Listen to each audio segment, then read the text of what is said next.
తదుపరి కుంభరాశి వారు అనేకమైనటువంటి ఆందోళనల్లో ఉన్నట్టుగా అనేకమైనటువంటి గ్రహాల వల్ల అనేకమైనటువంటి ఆందోళనల్లో ఉంటూ ఉంటారు. ఆ ఆందోళనల్ని కూడా మీరు మనసు మీదకి తీసుకొచ్చుకొని మీ ముందున్నటువంటి పనులనంతా కూడా గందరగోళ చేసుకోకండి.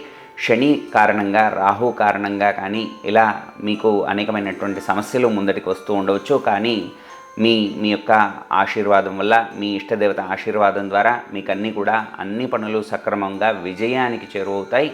మీరు మీ ఇష్టదేవత ఆలయాన్ని దర్శనం చేసుకోవడం, గోశాలకు వెళ్ళడం, గోసేవ చేసుకోవడం ద్వారా మీకు ఏ విధమైనటువంటి ఇబ్బంది ఉన్నా కూడా మీ ఇబ్బందుల నుంచి అంతా కూడా బయటపడతారు. సకల శుభాలను కూడా పొందుతారు.